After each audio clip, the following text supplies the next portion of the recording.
Capítulo 2. Nossa verdadeira identidade. Então disse Deus: façamos o homem à nossa imagem. Gênesis 1:26.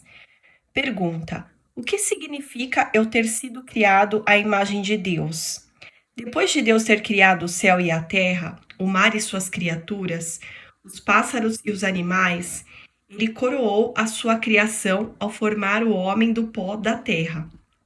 O texto de Gênesis 1, 26 e 27 descreve em detalhes esse momento único. Veja a declaração bíblica.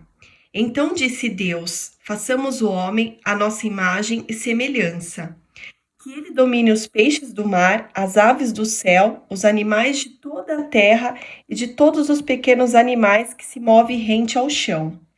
Criou Deus o homem à sua imagem. A imagem de Deus o criou. Homem e mulher o criou. Essa passagem revela que possuímos características divinas, mesmo sendo humanos. Não quero dizer com isso que temos as habilidades que são exclusivas de Deus. Contudo, compartilhamos alguns dos seus atributos. Essa simples conclusão traz consigo implicações importantes, transformando a forma como encaramos praticamente todas as atividades humanas. Com isso em mente, convido você a dissecar o versículo-chave desta semana a fim de descobrir quem realmente você é. Então disse Deus: façamos o homem à nossa imagem. Embora a Trindade seja um mistério que nunca conseguimos compreender plenamente, um aspecto que podemos concluir é que Deus é um ser social. Embora tendamos a ficar distraídos com o aspecto físico e espiritual do princípio, 3 em 1, vamos focar no assunto em questão, a natureza humana, não a divina. Uma vez que Deus é um ser social, nós também somos. Jovens que chegam à idade adulta com frequência deixam suas famílias, comunidades e tradições a fim de encontrar a si próprios. Nessa busca, eles podem se perder, porque não podemos encontrar nosso verdadeiro eu estando isolados. De fato, nós nos conhecemos na medida em que somos conhecidos. Quem somos é o resultado da soma dos nossos relacionamentos. Mas qual a importância disso? O fato é que vivemos em um mundo que defende com unhas e dentes o individualismo. Este, por sua vez, raramente proporciona a satisfação prometida. A importância de pensar sobre isso no contexto da igreja decorre da tentativa equivocada de se relacionar com Deus apenas de maneira individual, o que entra em conflito com a nossa natureza, ou seja, fomos projetados para ter experiência com Deus em comunidade. Aqui temos alguns exemplos de como temos errado o alvo quanto a isso. 1. Desafiamos as pessoas a aceitar a Jesus como seu Senhor e Salvador pessoal. Mas, na verdade, a Bíblia nos chama para um reino e para sermos integrados ao corpo de Cristo. 2. A comunhão é outro exemplo, pois se tornou o evento mais individualista da igreja, muito embora o próprio sentido da palavra indique uma celebração em comunidade.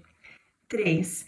A leitura da Bíblia como uma disciplina individual, quando a maior parte dos livros da Bíblia foram escritos para grupos de pessoas, não para indivíduos.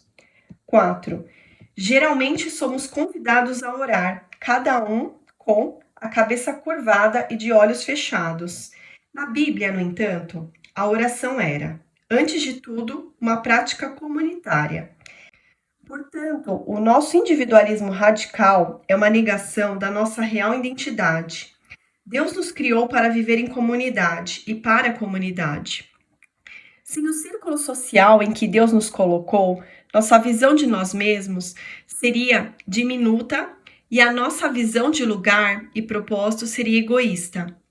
A imagem de Deus é a segunda ideia que se destaca no versículo-chave da semana.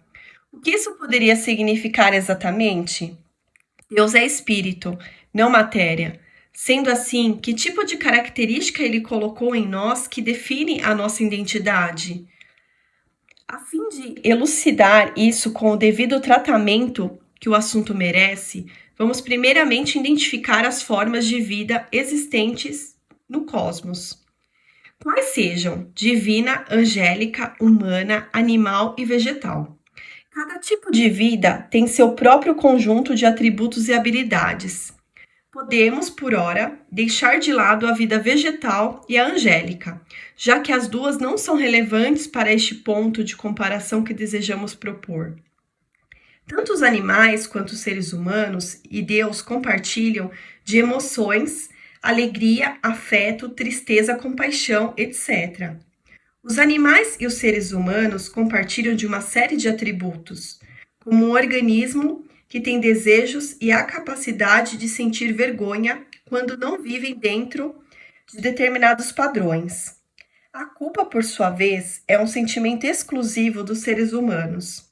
Deus, sem sombra de dúvidas, não sente culpa alguma. Tampouco os animais, uma vez que não são capazes de pensar no que passou.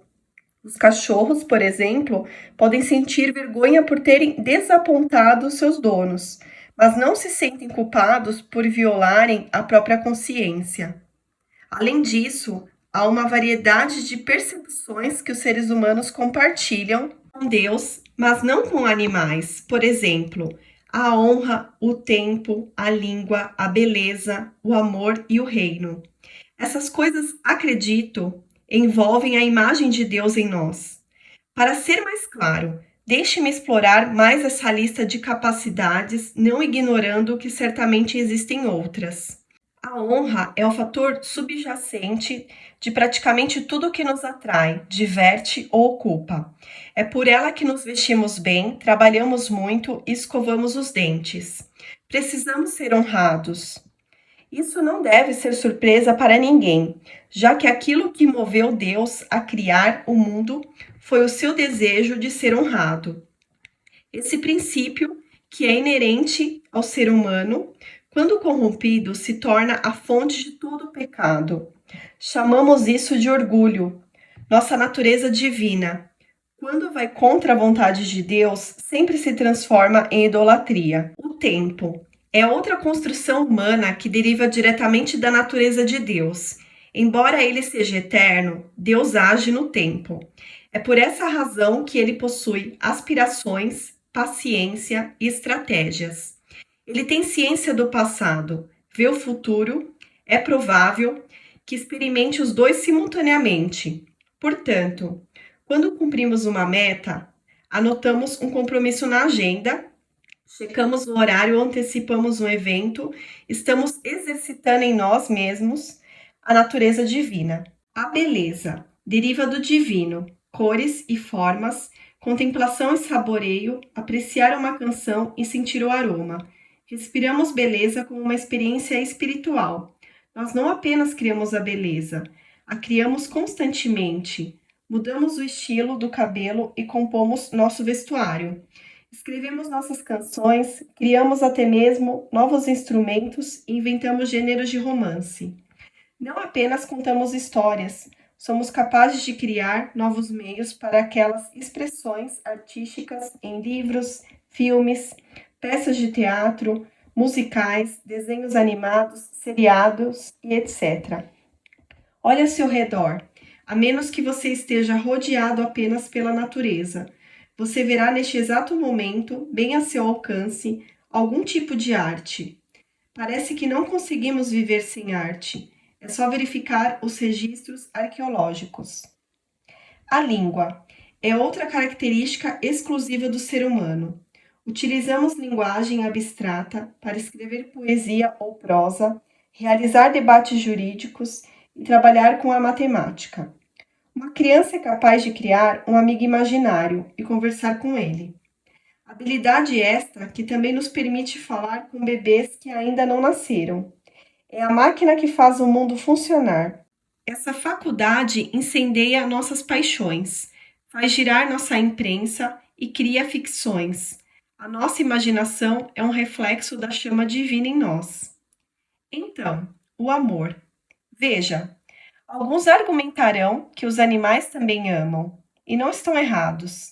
Naturalmente, um animal protege seus filhotes. Os animais de estimação ficam apegados a seus donos, mas nenhum animal sacrificaria a sua própria vida por um desconhecido. Nenhum animal já se doou sacrificando a si mesmo em favor de vítimas de um terremoto. Nenhum animal é solidário com a perda de um desconhecido. A mais nobre característica da nossa humanidade, com atributos divinos, é a nossa capacidade de amar o estranho, o estrangeiro e o nosso inimigo. Finalmente, a palavra reino expressa a obrigação da humanidade em reinar, a criação. O rei Davi compôs uma canção inteira sobre este tema. Ó Senhor nosso Deus, como é glorioso o teu nome em toda a terra!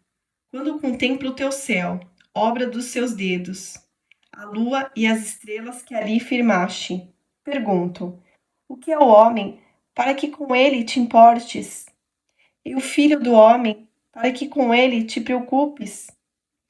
Tu o fizeste pouco inferior aos anjos e o coroaste de glória e de honra.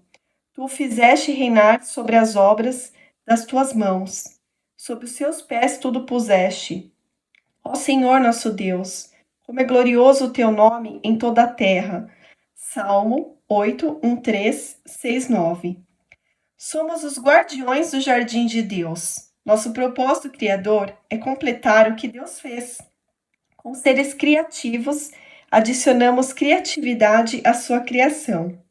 Fizemos isso de muitas maneiras, por meio da agricultura, da arte, da indústria, da educação, da medicina e da tecnologia. A criação de Deus trata-se de um ambiente perfeito que Ele desenhou para nós, mas seria incompleto sem nós. Cada um de nós tem um dom, uma visão de como agradar a Deus, acrescentando a criação do cosmos. Em cada ato criativo que realizamos, seja ele musical, arquitetônico, atlético ou intelectual, é, portanto, de natureza teológica.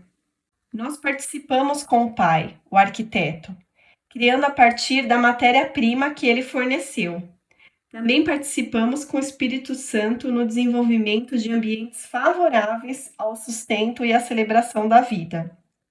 E participamos com o Filho, construindo lugares e espaços onde pessoas possam ser restauradas para Deus e sua criação. Quando falhamos no cumprimento deste chamado para sermos administradores da terra de Deus, ficamos a gravitar em nossos atributos naturais, a exemplo da cobiça, egoísmo, medo e violência. Como consequência, por meio do vício, da pobreza, da dor e da alienação, somos dominados pela criação em vez de reiná-la. É por essa razão que, neste contexto, que em Hebreus 2, 6, 8 é citado o Salmo 8, em referência a Jesus. Ele não é só o Salvador do mundo, é também um modelo de homem que remiu sua própria criação. Em certo sentido, ele nos concedeu uma segunda oportunidade relacionada ao Éden, a fim de que cumpríssemos nosso destino divino. Nem mesmo a queda poderia obscurecer a natureza divina. Podemos exultar diante de Deus por causa disso, da mesma maneira que o fez Davi. Eu te louvo porque me fizeste de modo especial e admirável. Tuas obras são maravilhosas, disso tenho plena certeza. Salmo 139, 14. Deus designou o homem para ser parceiro como administrador da criação. Esse é seu direito de nascimento, o qual Jesus restaurou ao se tornar um de nós.